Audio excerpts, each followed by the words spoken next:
about 30 miles south of San Antonio, and you will find yourself in lovely Pleasanton. Have you heard of the birthplace of the cowboy? Well, that's the motto here in Pleasanton. You know that annual cowboy festival? It's here every year. And the truth is, a lot of the people here feel like the news doesn't really give them a lot of love. So they were super excited to have KSAT here today, talking to them and just willing to hear them out and talk to them about their opinions, some of the things that are concerning them right before this election. We decided to zero in on Don Jesus restaurant here in town. It's been around for more than 20 years, and the people here have seen a lot of change. And this is where a lot of people come. Maybe it's a neighborhood hangout. They come here, they eat together, they break bread together, and they share their very different opinions. It's pretty cool.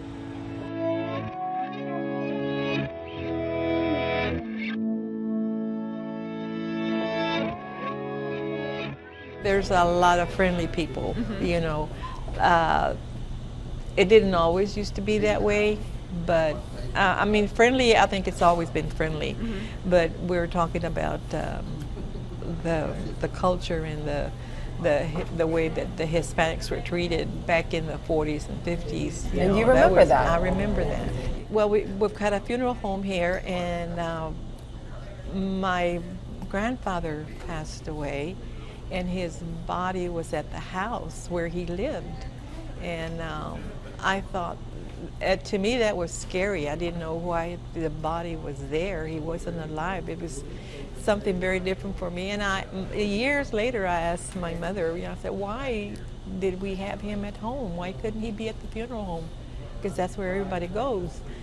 He said, well, at the time, they didn't do that. Hispanics weren't allowed to have a body there at the funeral home. My son, of course, went to school here, my grandson, and I can see the progress. You know, they were friends with everybody. You know, everybody liked him. And back when I was in school, if you were Hispanic, you stayed with the Hispanics. You know, you didn't join in a group with, you know, the two. You were, you know, you couldn't meet or get together with the others.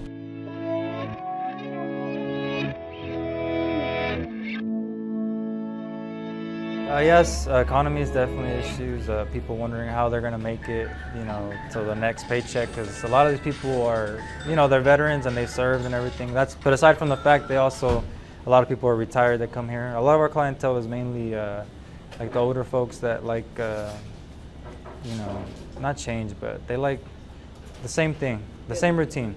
So we try to keep it the same. You know, we try to make them feel at home. You're 77 years old. The election is less than 100 days away. Are you excited about it? Are you worried about it? What do you think? Both of those. I'm excited about it, and I'm really worried about it because the country, as far as I'm concerned, the country is going the wrong way. How so? Because you can't get anybody to work anymore. I can't find any help. I've been a plumber my whole life. You can't hire anybody. Nobody wants to do that kind of work anymore. So it's cutting all the little people out. The government wants nobody but big people. I want to see more mom and pop shops because it's easier for me to get along with them because you can't believe a word these big companies tell you when they tell you they're going to do this. Wrong. They ain't going to do it like that. We need to have more schooling for plumbers, electricians, air conditioning, carpentry, mechanics. You know, there's a shortage of those. There's a shortage of all your blue collar people. It's a complete shortage all over the United States. Anywhere you go, they have the same problem. When you think of that politically, I mean, you seem to, I guess because you were a business owner for so long, is that the number one thing that bothers you, that when you think about the election, you wish that was talked about more?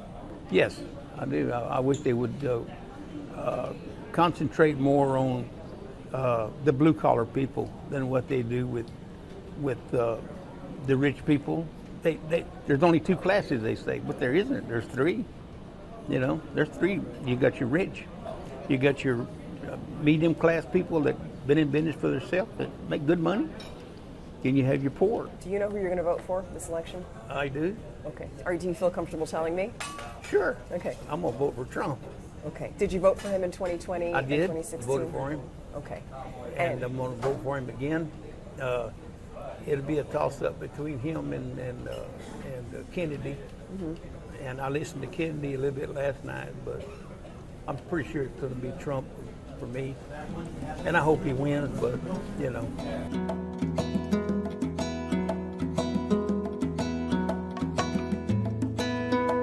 Your friend Greg was telling me that he's going to vote for Trump. Yeah, And so, most of them will vote for Trump. and you? I will probably vote for the vice president for right now, and again, it's a democracy issue. I do not, I know the border is an issue, but if you look at the history of the border, we've used migrant labor for over 100 years, and now all of a sudden there's more coming. Well, the reason they're coming is because we haven't taken care of those countries. We spent 100 years fighting in Europe, and so we have countries where I'm a history buff, and I've read a lot of history, and so even though our manifest destiny and our Monroe Doctrine say we control it, we haven't done a very good job. So now that we have a bunch of dictators on that side, people want just what we want. They want to be able to work. They want to be able to have a good life. And America is the beacon to that. So they're going to come here. We can stop them, but that's not the point. We can have rules and we can have laws, and you want a fence and let them come through a gate, that's fine too. But we have to be understanding, and we're not. We can't use that just for a political rhetoric kind of thing, That's not proper, because they're good people also. Yes, they're bad people, but we have bad people in this country. It's going to be a very important election, and putting politics aside and everything else like that, my thing is the democracy side of it. Spending almost 30 years in the military, both as an enlisted as an officer, you see the changes. And as a young person, as a child, I was brought up to be responsible to the United States and to be loyal. And I see a lot of division now, and I don't particularly like that. And one particular side is separating us more and more and more, and that's not right. We can have differences, but the one thing that counts is our loyalty to the country. You're a veteran, so you served. You're also a business owner. These are three big things. When it comes to the election, what is something that you're thinking about, worried about, excited about, or what's your big issue? Just hoping that the economy can revamp itself, and because a lot of people have been hit hard with these. We thought COVID was bad, those times and stuff, but I feel like these times are tougher now because everybody's trying to see who's gonna win, and they're not you make me freeze up, but I don't know how to explain it. I just hope economically we can get better. What worries me is war. I was young when there were the Vietnam War, and then of course my husband now was in Vietnam, and I saw how they were treated, the soldiers that were coming back from Vietnam, and how they were treated, and there was no glory there, But for my grandkids, I worry about a war and having them to get involved, That's the thing that worries me about the presidential race. I don't want to see any bullies up there, I don't know. I don't know that much, but about politics or how it's handled. But that's scary to me. So what'd you think?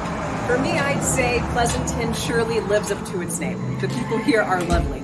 By the way, Atascosa County has gotten steadily more and more conservative with each and every election cycle. We'll see if that happens this November.